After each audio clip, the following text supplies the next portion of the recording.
Hello la famille, bienvenue dans une nouvelle vidéo de Retour Abroad. Comme promis, cette vidéo consistera uniquement aux questions posées lors des interviews de visa travail, spécialement pour des pays comme la Pologne, la République tchèque et même des pays comme Malte, parce que j'ai beaucoup d'abonnés aussi qui ont eu des contrats pour Malte. Donc, comprenez bien que cette vidéo consistera à vous faire part, de par mon expérience et d'autres personnes, des questions qui sont les plus récurrentes lors des interviews visa travail. Alors, si vous avez déjà obtenu un visa de travail et que vous êtes dans la préparation de votre interview à l'ambassade, alors cette vidéo est pour vous et on se retrouve après le jingle.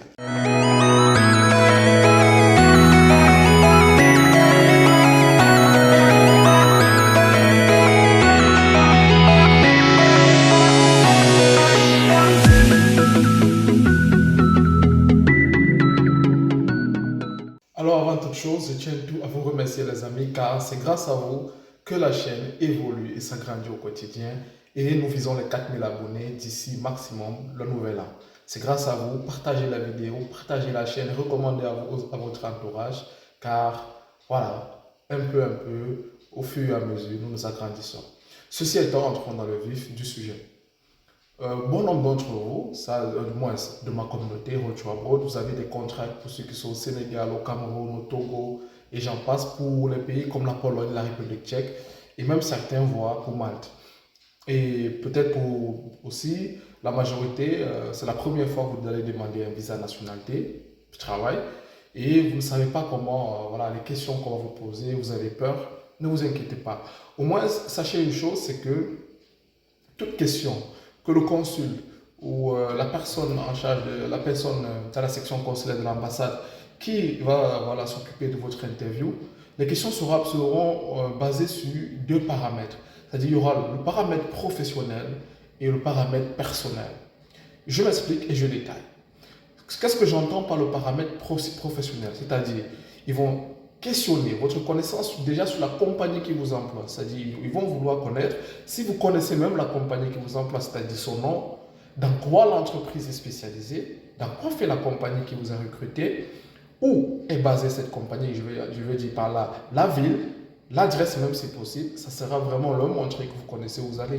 Je vais même plus loin, ils iront même par exemple, et ça j'ai eu quelqu'un du Cameroun qui a été, on lui a posé cette question, on lui a demandé si il connaissait, s'il était en contact autant pour moi, s'il était en contact autant pour moi avec une personne de cette compagnie. Pourquoi je parle de cette question? Il n'a pas pu répondre parce qu'il est passé via un agent. Si vous avez obtenu votre contrat de travail via un agent et peut-être vous n'êtes pas en contact direct avec la compagnie, il y a deux options. Soit votre agent est un agent vraiment, je vais dire, reconnu, c'est-à-dire certifié. Vous donnez donc auprès du consul que non, vous êtes passé par une agence de recrutement. Vous donnez le nom et vous donnez toutes les informations. Si votre agent n'est pas certifié ou n'est pas reconnu, on va dire entre guillemets, avant d'aller à votre interview, demandez à votre agent d'être en contact au moins, parce que c'est votre droit, d'être en contact au moins avec une personne de la compagnie. Au meilleur des cas, si vous avez fait votre procédure seule et que vous êtes directement en contact avec le département de recrutement, le RH de la compagnie qui vous a recruté, que ce soit en Pologne, que ce soit en République tchèque, c'est magnifique. Si le consul vous demande, êtes-vous en contact avec voilà, un représentant de votre compagnie, dites oui, et vous m'en donnez le nom et le prénom, on voit les différents contacts. Ça serait un avantage, ça montre vraiment que c'est un processus dont le but est d'aller vraiment travailler. Pourquoi? Parce que imaginez le consul vous pose la question, vous dites vous ne savez pas, vous ne connaissez pas. Il dit ok, vous connaissez-vous au moins dans quoi est spécialisée votre compagnie? Vous titubez, vous dites non, moi on m'a juste recruté dans le poste 2. Mais ok, mais votre compagnie fait quoi? Concrètement, ils construisent quoi? Ils font de la construction, dans le bâtiment, dans la fabrication? Vous devez donner cette information. Au cas contraire, de vous à moi, vous pensez vraiment qu'il va vous prendre au sérieux? Non. Puis je vais loin. Dans l'aspect professionnel encore, le consul peut aller jusqu'à tâtonner votre poste. C'est-à-dire qu'il peut vous dire, ok, nous observons que vous avez été recruté par exemple à tel poste. Je prends un exemple banal, disons à tel poste d'ouvrier. Il va dire, ok, avez-vous dans votre pays déjà eu une telle fonction? Si oui, dites le cas. Et je vous conseille même de dire oui. Parce que même si c'est pas vrai, moi je vous conseille, si on vous demande par exemple, quelqu'un qui a fait des travaux champêtres, ouvrier, par exemple dans son pays, qui a eu un travail dans une factory à l'étranger comme ouvrier, dites oui. Avez-vous les documents pour prouver, expliquer par exemple que vous avez travaillé peut-être dans telle compagnie et battez-vous à vous munir au moins d'un certificat de travail. Ça aide. Allez, si vous avez travaillé dans une compagnie comme ouvrier dans votre pays, allez supplier votre patron qu'il vous fasse une certification de travail attestée et légalisée. Ça peut aider. Et je dis ça peut vraiment aider. Parce que vous ne pouvez pas savoir à 100% où peut coincer votre demande et vous ne pouvez pas savoir aussi à 100% quelle information peut valider votre demande. Donc, il faut s'armer de tous les points. Autre aspect du côté professionnel, et ça c'est une question, je vous promets qu'il revient à 90% des cas, ils vont vous demander, après votre contrat d'études, par exemple si votre contrat d'études c'est 1 année, 2 années, voire 3 ans pour certains, quels sont vos projets? Que comptez-vous faire? Allez-vous caler en Pologne? Allez-vous caler en République tchèque? Allez-vous caler en Malte? Qu'est-ce que vous comptez faire? Allez-vous caler en Hongrie, par exemple, pour ceux qui ont des visas de travail Hongrie? Pour moi, de mon point de vue, la meilleure réponse que vous pouvez leur donner, vous dites non, je ne compte pas caler, je viens. Mon but en venant travailler dans votre pays, c'est d'acquérir de l'expérience professionnelle, apprendre de votre expertise, économiser de l'argent car comparé à notre pays, vous avez un pouvoir d'achat plus élevé, puis rentrer dans mon pays, investir, développer et prendre soin de ma famille. Pour moi, par excellence, voilà la réponse parfaite. Par excellence. Parce qu'il faut à tout prix que vous fassiez comprendre aux consuls que votre but n'est pas de venir caler dans leur pays.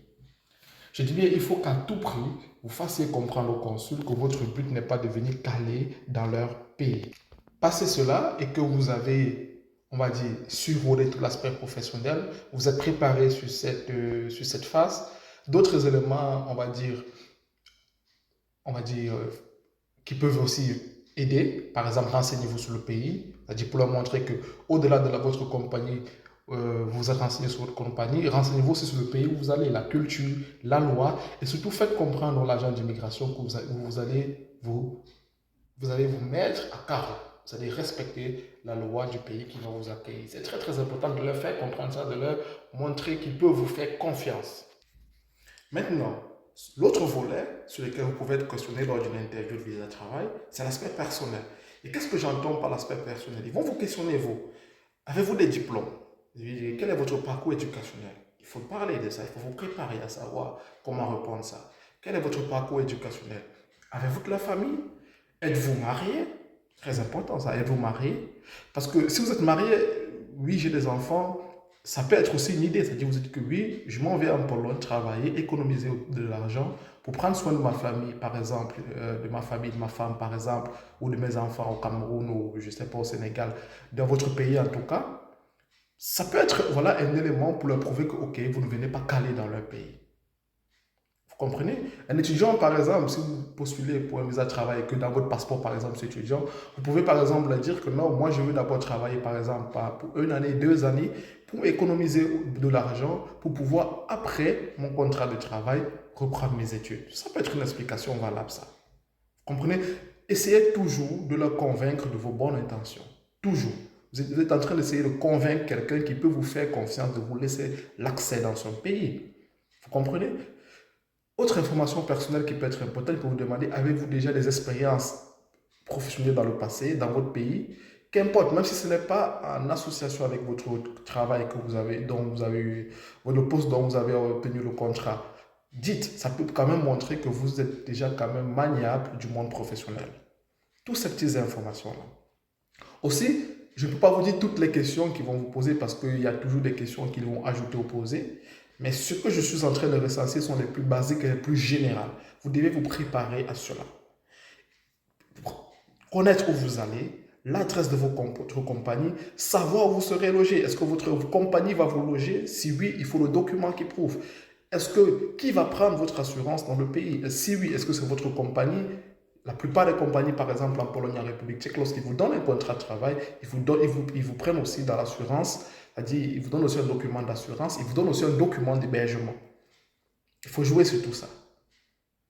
Il faut aussi savoir quelles sont les lois du pays. Parce que le consul peut demander, OK, qu'est-ce que vous connaissez de la Pologne? En fait, ça n'a rien à voir avec votre contrat de travail, mais vous vous posez cette question. Qu'est-ce que vous connaissez de la Pologne? Qu'est-ce que vous connaissez de la République tchèque? Qu'est-ce que vous connaissez de la Hongrie? Qu'est-ce que vous connaissez de la... Je ne sais pas, qu'importe le pays. Ça peut être des questions comme ça, facultatives, mais qu'il vous pose. Et il faut être prêt à répondre. Au moins, s'il veut savoir réellement est-ce que ce monsieur est préparé, est-ce qu'il sait où il va mettre les pieds. Donc, renseignez-vous autant que possible sur votre compagnie, dans le pays où vous allez, préparez les questions par rapport à votre expérience personnelle, par rapport à votre situation personnelle. Si vous êtes étudiant ou travailleur, sachez comment vous allez les expliquer, la raison de votre travail, ce que vous allez faire après, lorsque votre travail sera expiré. Préparez-vous sur tous ces volets. J'espère en tout cas avoir, on va dire, éclairci certaines zones de noir pour ceux qui se demandaient quelles sont les différentes questions dont ils pourraient être confrontés lors d'une demande de visa de travail. Si oui, j'en suis très ravi. Si vous avez d'autres questions, pas de souci les amis, vous connaissez la règle. Commentez, on répond, on débat et on apprend. Je vous dis à très très bientôt. Pour tous ceux qui souhaitent étudier au Portugal pour la rentrée de février 2024, j'ai de très bonnes nouvelles qui viendront début novembre. Pareil, pour ceux qui souhaitent faire une année préparatoire en mars en Pologne, je vous ferai aussi des vidéos dans les semaines à venir. Portez-vous bien les amis. Bon début de semaine. Bye bye.